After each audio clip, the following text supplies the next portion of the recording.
Pendant plus d'un siècle, ces pages ont été considérées comme trop dangereuses à lire. Non pas parce qu'elles contenaient des mensonges, mais parce qu'elles révélaient une vérité qui ébranlait les fondements de la science et de la religion.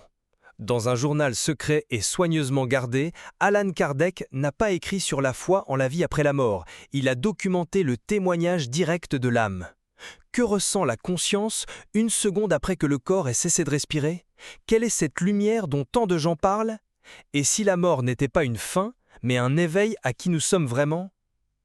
Si vous avez déjà ressenti un vide que rien au monde ne peut combler, si vous soupçonnez que votre but est bien plus grand que cette vie, alors arrêtez. Ce que vous allez entendre n'est pas une théorie, c'est une carte de votre propre éternité. Et si votre âme vous a amené ici, c'est qu'elle est prête à se souvenir. Dans les murmures du temps, il y a des vérités que l'âme reconnaît comme l'écho d'un foyer lointain, des vérités que l'esprit logique rejette souvent par peur de l'inconnu. Imaginez un instant que l'un des esprits les plus brillants de notre histoire, dans le silence de ses réflexions les plus intimes, ait non seulement calculé l'univers, mais aussi pressenti son mystère le plus profond. Dans les pages secrètes d'un journal non officiel, loin des équations et des tableaux noirs, une idée se révèle qui ébranle les fondements de ce que nous croyons savoir. La conscience humaine, cette flamme qui anime notre existence, ne s'éteint pas au dernier souffle. Ce n'est pas un adieu, mais une transformation. Ce postulat n'est pas né d'une formule, mais d'une intuition profonde, d'une vérité ressentie qui résonne avec les enseignements de grands explorateurs de l'esprit, tels Kardec, qui avait déjà cartographié ce territoire invisible, guidé par la même vibration de vérité éternelle, reconnaissant que la mort n'est qu'un seuil. Cette vision transcendantale définissait l'âme non pas comme un concept religieux abstrait, mais comme une énergie pure, vibrante et indestructible. Quelle simplicité et pourtant quelle profondeur! Pensez-y, la première loi de la thermodynamique, un pilier de la physique qu'il maîtrisait lui-même, stipule que l'énergie n'est ni créée ni détruite, mais seulement transformée. Et si l'âme, notre essence, obéissait à cette même loi universelle? Il ne s'agit pas d'un tour de magie, absolument pas, mais plutôt de l'application d'une règle cosmique à notre propre existence. L'esprit ne serait alors pas une exception aux lois de l'univers, mais son exemple le plus sublime. Cette compréhension nous invite à considérer notre vie non pas comme une étincelle fugace, mais comme un flux d'énergie en constante évolution, dont le but est de transformer, d'apprendre et de s'étendre au-delà de la forme physique, un voyage de l'âme en quête de son propre éveil. Le plus révélateur dans ces notes n'est pas la conclusion elle-même, mais la manière dont il y est parvenu. Ce n'était pas par un raisonnement linéaire, de A à B, c'était, selon ses propres termes, quelque chose qu'il ressentait dans un état de conscience élargi, un moment de profonde présence et de silence, où le bruit du monde s'estompait pour ne laisser que la mélodie du cosmos. Avez-vous déjà ressenti ce silence ? Un instant où, sans raison apparente, vous ressentez une connexion avec tout, une paix totale et une certitude qui n'a pas besoin de preuves. C'est dans cet espace sacré que la vérité se révèle sans filtre. Il l'a décrit comme un éveil momentané, une vibration qui lui a permis de toucher l'essence de la réalité, comprenant que la conscience n'est pas un produit du cerveau, mais une fréquence fondamentale de l'univers, une vérité que la souffrance du quotidien nous empêche souvent de ressentir. Cette révélation a tout changé. Il ne s'agissait plus de croire, mais de savoir au plus profond de soi. L'idée d'une réunion avec cette source d'énergie est devenue une possibilité tangible. L'âme n'était donc plus une passagère dans le corps, mais l'éternel voyageur, et le corps, son véhicule temporaire pour une expérience d'apprentissage. Cette révélation nous offre un immense réconfort face au mystère de la mort. Ce n'est pas une fin, mais une libération de l'énergie de la conscience pour poursuivre son cheminement évolutif. Elle nous invite à vivre avec un sens plus profond de notre vie, sachant que chaque expérience, chaque joie et chaque souffrance contribuent à la transformation de notre âme, affinant notre esprit pour la suite. C'est un appel à vivre avec une plus grande présence, à prêter attention aux murmures de notre propre conscience. Ainsi, cette première révélation ne ferme pas une porte, mais ouvre plutôt un univers de possibilités. Si la conscience survit, et que l'âme est énergie en transformation, que se passe-t-il lors de cette transition ? Que ressent l'esprit lorsqu'il se libère des chaînes de la chair ? Cette certitude ressentie n'était que la première étape d'un chemin qui le conduirait à explorer des sphères encore plus profondes de l'expérience humaine, à travers des expériences que la science de son époque ne pouvait expliquer, mais que son âme reconnaissait comme réelles. C'était le début d'un voyage vers la compréhension que la mort n'est rien d'autre qu'un changement de fréquence, un ajustement de la vibration de notre être. Un voyage qui ne faisait que commencer à révéler le véritable but de notre évolution et la promesse d'une éventuelle réunion. Mais comment parvient-on à ressentir une vérité aussi profonde? Ce n'est pas un simple exercice intellectuel, pas du tout. Cela exige un saut dans le vide, un acte d'abandon. Le journal secret révèle une facette qu'il a soigneusement dissimulée à la rigidité de la communauté scientifique, un espace sacré où le mystique et le physicien dansaient ensemble. Loin des regards du monde, il s'est permis d'explorer des expériences défiant toute logique conventionnelle, des expériences que nous qualifierons aujourd'hui de mystiques. C'est dans le profond silence de la nuit, entre sommeil et éveil, que sa conscience s'est aventurée au-delà des frontières du corps. Ce n'était pas la Kardec des photographies, avec son regard inquisiteur sur l'univers physique, mais un explorateur du cosmos intérieur, une âme courageuse qui a osé regarder en face le mystère de son propre esprit, en quête d'une vérité qu'aucune équation ne pourrait jamais contenir, une vérité que seule l'âme elle-même peut confirmer à son réveil. Lors d'une de ces nuits, il raconte une expérience qui allait marquer à jamais sa perception de la réalité. Il décrit avec une clarté étonnante la sensation de se débarrasser doucement de son corps physique, comme d'enlever un lourd manteau familier. Quelle libération! Soudain, il se retrouva à flotter, léger, contemplant sa propre forme endormie dans son lit. Il n'y avait aucune peur, seulement une paix immense et bouleversante.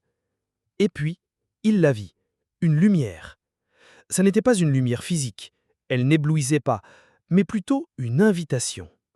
C'était une présence chaleureuse et aimante au bout d'un tunnel qui s'ouvrait devant lui, une vibration qui l'appelait à rentrer chez lui. Ce n'était pas un rêve, insistait-il, c'était un état d'hyper-réalité, un éveil de la conscience à sa véritable nature, le sentiment que la mort n'était rien d'autre qu'une illusion perçue par l'essence physique et que son âme aspirait à cette réunion avec la source. Et à cet instant, oh, à cet instant, tout changea. Se sentant hors de son corps, tout en étant pleinement conscient, lucide et lui-même, la conviction le submergea comme une vague de certitude absolue. Le je, l'identité, l'essence de son être ne résidait ni dans les cellules de son cerveau, ni dans les battements de son cœur. La conscience était indépendante du support physique. La mort du corps ne pouvait donc signifier l'annihilation du soi. Cette expérience était la preuve empirique dont son âme avait besoin, la confirmation que la présence qui nous habite est éternelle. Cette prise de conscience nous invite à nous interroger. Qui observe nos pensées? Qui ressent nos joies et nos souffrances? Cet observateur silencieux, cette présence immuable, qui est notre véritable moi? Un esprit immortel en voyage d'évolution à travers la matière. Cette expérience directe et personnelle devant le point d'ancrage de sa spiritualité, donnant un sens nouveau à sa compréhension de l'univers. La vie, avec toutes ses souffrances et ses défis, prit un sens nouveau. Ce n'était plus une existence aléatoire dans un cosmos indifférent, mais une étape cruciale dans l'évolution de l'âme. Chaque obstacle était une leçon, chaque perte une occasion de renforcer l'esprit. Il comprit que le désir de retrouver cette lumière n'était pas un fantasme, mais le moteur fondamental de notre existence, une vérité que des échos d'autres temps, par des voix comme celle de Kardec, avaient déjà tenté de transmettre à une humanité sourde. Science et spiritualité, pour lui, n'étaient plus deux lignes parallèles, mais deux chemins convergents vers la même vérité fondamentale sur la conscience. Cette certitude de l'immortalité du soi, née d'une expérience aussi intime, soulève une question encore plus profonde.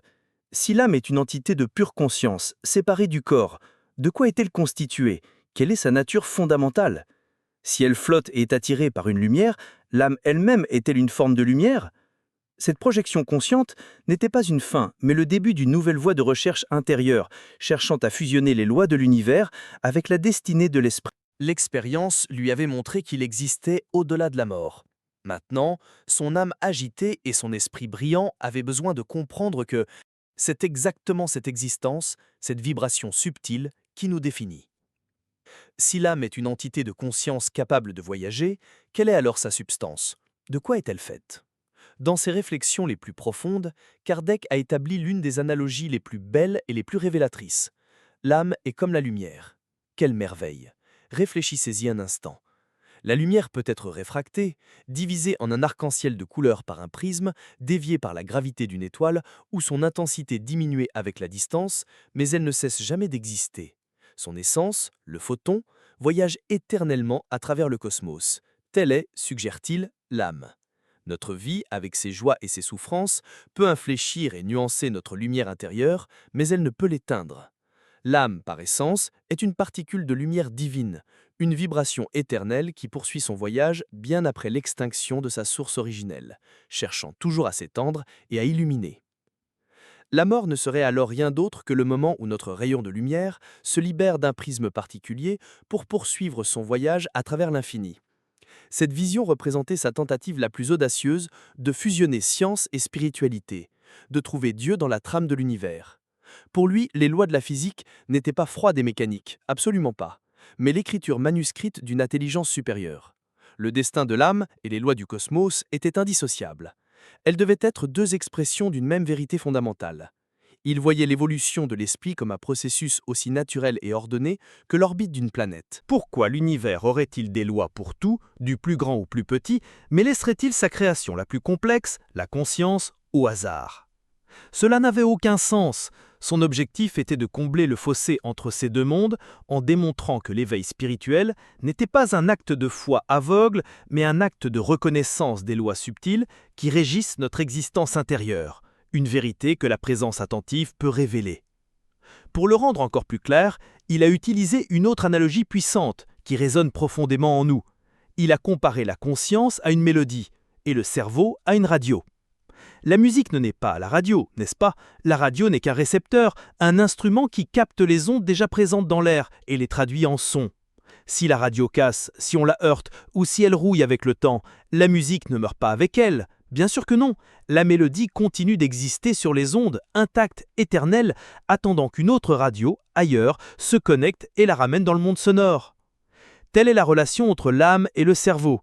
L'âme, la conscience, est la mélodie qui existe avant et après le corps. Le cerveau est le récepteur magnifique et complexe qui nous permet d'expérimenter cette réalité.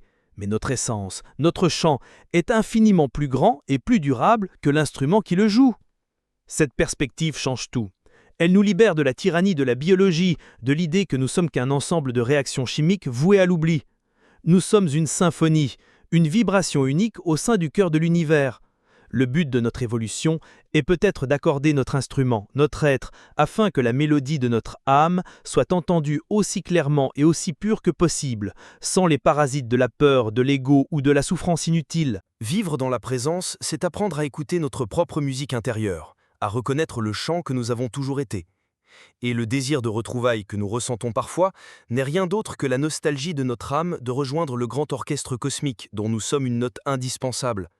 Le silence n'est pas l'absence de son, mais l'espace où nous pouvons entendre clairement la vérité de notre propre chant. Et là, mon ami, une question inévitable se pose, une question qu'Allan Kardec lui-même s'est posée avec une curiosité presque enfantine. Si la mélodie de l'âme est éternelle et l'instrument temporel, pourquoi une si belle chanson ne serait-elle jouée qu'une seule fois? Si l'énergie de la conscience est conservée, comme toute autre énergie dans l'univers, ne chercherait-elle pas, logiquement, de nouveaux instruments pour se manifester? L'esprit, dans son évolution, n'aspirerait-il pas à résonner à nouveau à travers de nouveaux corps, de nouvelles vies, à apprendre de nouvelles notes et à ajouter plus de profondeur à sa mélodie éternelle? Cette idée, qui découle naturellement de la précédente, ouvre la porte à l'un des mystères les plus grands et les plus prometteurs de tous, un mystère que les échos de la sagesse ancienne, tels que ceux recueillis par Kardec, avaient déjà exploré. Et cette question, une fois posée, ne pouvait être ignorée par un esprit comme le sien. Ce serait impossible. Si l'âme est une mélodie éternelle, pourquoi se contenterait-elle d'un seul instrument? De manière spéculative, mais avec une logique implacable, le journal aborde le concept de réincarnation, non pas comme un dogme, mais comme une conséquence naturelle de la conservation de l'énergie de l'esprit. Il se demandait avec une curiosité sincère pourquoi la conscience, force si incroyablement complexe et résiliente, ne chercherait pas de nouvelles façons de se manifester pour poursuivre son chemin. Ce serait un gaspillage d'expérience, une impasse sur le chemin de l'évolution. L'univers entier est fondé sur des cycles de naissance, de mort et de renaissance, des étoiles aux saisons. Pourquoi l'âme serait-elle la seule exception? Cette idée nous invite à considérer nos vies non pas comme une pièce de théâtre, mais comme un acte d'une œuvre bien plus vaste dont nous commençons seulement à entrevoir la finalité ultime. Cette façon de penser donne un sens profond au chaos apparent de la vie. La souffrance, les injustices, les talents innés, les liens instantanés avec des inconnus, tout cela commence à s'intégrer dans une mosaïque plus vaste. Peut-être, suggère-t-il, revenons-nous pour apprendre des leçons inachevées, pour régler des dettes d'amour, pour renouer avec des âmes avec lesquelles nous avons voyagé pendant des éternités. N'avez-vous jamais ressenti une affinité inexplicable pour un endroit que vous n'aviez jamais visité, ou rencontré quelqu'un avec l'impression de le connaître depuis toujours? Bien sûr que oui. Peut-être ne s'agit-il pas de fantasmes, mais de murmures de mémoire d'âme, d'échos d'autres salles de classe de la grande école de l'existence. Chaque vie, avec ses défis uniques, devient une opportunité pour notre conscience de s'épanouir, pour notre esprit de se perfectionner et de se rapprocher un peu plus de cette réunion finale avec la source de toute lumière. Et c'est là que son esprit brillant établit un parallèle étonnant que lui seul pouvait concevoir. Il relie le voyage de l'âme au mystère de la physique quantique. Dans le monde subatomique, une particule comme un électron n'existe pas à un seul endroit à la fois. Elle existe dans un état de multiples possibilités simultanées, un nuage de probabilités. Quelle folie! Ce n'est que lorsque nous l'observons qu'elle s'effondre dans une réalité concrète. Il s'est demandé, et si l'âme, avant de s'incarner, existait dans un état similaire, comme un champ de potentialités, de multiples vies possibles? Et si chaque vie que nous vivons n'était une de ces possibilités que nous choisissons de manifester pour un apprentissage spécifique? Cette idée suggère que notre âme ne serait pas strictement limitée à une seule ligne temporelle, mais pourrait être bien plus vaste, complexe et multidimensionnelle que nous ne l'aurions jamais imaginé. Une vérité qui résonne avec les cartographies complexes du monde spirituel que des pionniers comme Kardec ont osé dessiner. Cette vision est à la fois vertigineuse et libératrice. Elle suggère que vous, dans votre essence profonde, êtes bien plus grand que l'histoire de cette vie unique. Vous êtes un être au potentiel infini, dont l'âme a expérimenté, et peut-être expérimente encore, des réalités que votre esprit actuel ne peut appréhender.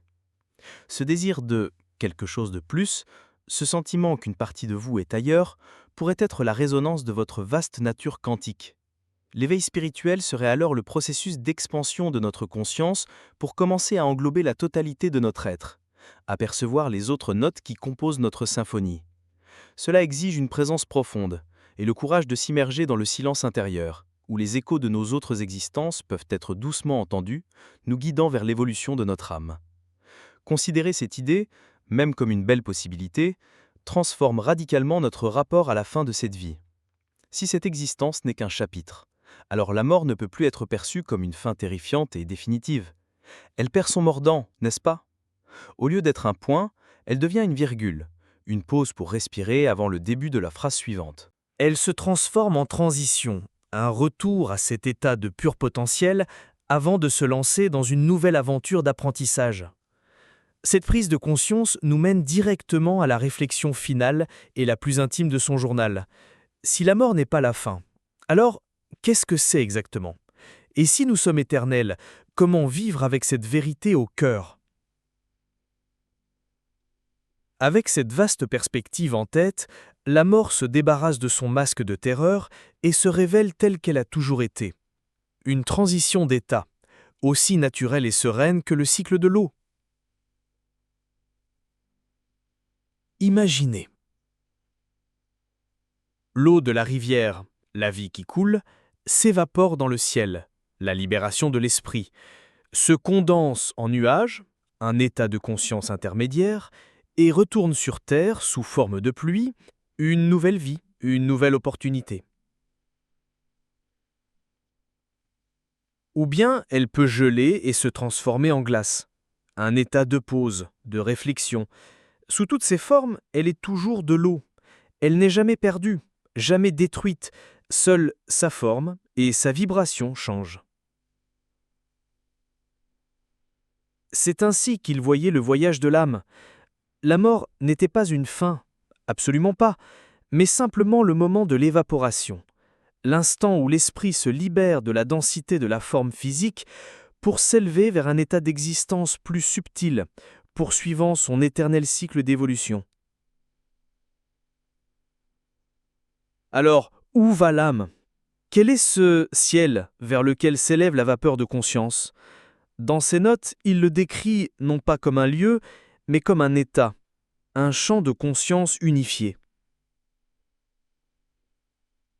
Un plan d'existence intemporel où tout ce qui a été, est et sera coexistent à un niveau vibratoire différent.